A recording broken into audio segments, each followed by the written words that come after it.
Hey guys, I just wanted to come in with a quick video here to kind of go over. I mentioned this in my 6x6 overview that I had made this custom brass link for the steering, and so I just wanted to show you all that, why I did it, and also compare it to the new custom brass link from FMS. And so this is the stock link that comes on the truck. In my opinion, it's probably the biggest weak point of the stock FMS. I mean, it's pretty standard, pretty basic. It would be hard to imagine it could be terrible, but watch this. It's just so flexible. It's literally a noodle. And basically, it's so bad that you can be steering the truck, and the stock steering servo is actually quite good, but you can be steering the truck, get a wheel stuck on something, and the wheels won't move because this whole thing will just flex. And the servo will move, but the whole linkage is just flexing all over the place. And so this is really the worst part of a stock truck, and probably the first thing you should do to make it better. So when I first got my first FCX24, there weren't any special links out there for it yet, and the ones from an FCX24 don't quite fit. They're not wide enough. And so I just really quickly made this guy, and what you can see here is all it really is the stock links with a brass sleeve. And so inside of this sleeve on both of these links is an entire stock link, just like this one. And so all I did is I took and I snipped that link in half, just like right there with my hobby cutters.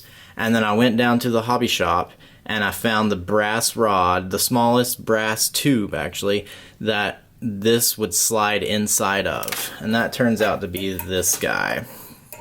Might be a little hard to read it on camera there, but it is a 5/32 by 0.014 brass tube, or metric would be 3.97 millimeters by 0.355 millimeters. And so you can see that it's hollow on the inside there. In fact, we'll just go ahead and snip this one, and so we can demonstrate. Snip this guy in half because I'm probably just gonna fully remake a whole new one, and you can see it just fits inside of there. It's a little bit snug, and then where the curvature happens, it gets in there pretty tight. So all I did was I got this tube. Like I said, I think it was less than $5 at the local Ace Hardware / hobby shop. And then I, measured it, how long it needed to be here, cut it off with my hobby saw. I did put these little bends in it, right here. You can see I bent it to match the curvature of the stock one, and so it just kind of really just eyeballed it. I wasn't too particular about it. Just take this here, and then I clamped that into my vise and just bent it a little bit until it kind of matched. Did the same thing to the other side after I'd cut it to length, and then just slide both halves of the plastic in. Sunk. I guess once I put one in, I then from the other side shoved a bunch of clear Gorilla Glue down in there, and then slid the other side in. And then you do kind of have to, tinker a little to make sure you have your holes, not like one's clocked to 90 degrees kind of thing, get them as close to exactly parallel as possible. And then do the exact same thing for the top link. Though it is kind of interesting to note the top link is not nearly as flexible, and it's kind of shiny. So it seems like it's a different material. So you could probably get away with just doing the lower link, but I did them both. If you're doing one, you might as well go ahead and do them all. And it works really well. That's not going anywhere. That's not flexing anytime soon, and the ends are in there nice and strong. I know there are like more complicated ways that people do this with like threaded rod and then some actual rod ends that thread onto that, but you know, this, I didn't have to buy anything except for this piece of brass, and I was, you know, ready to go.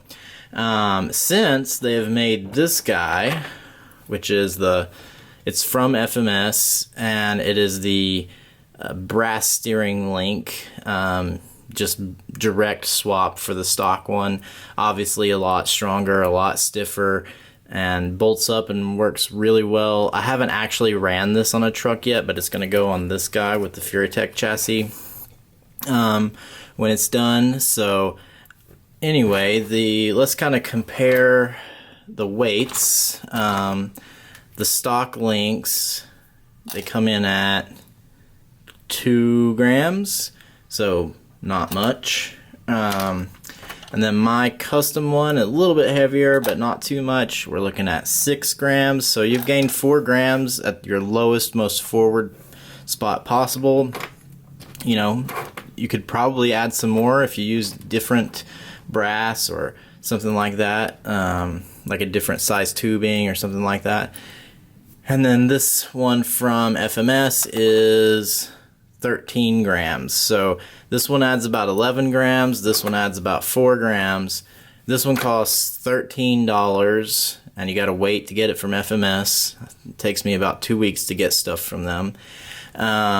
Or this one, you know, less than $5. You can then make, you know, this thing, I want to say it's 36 inches long when you buy it. So, you know, you can make a nearly limitless supply out of that, and gain a little bit of weight. You know, I mean, it kind of, you know, if you really want to gain the most weight possible, obviously buy the FMS piece.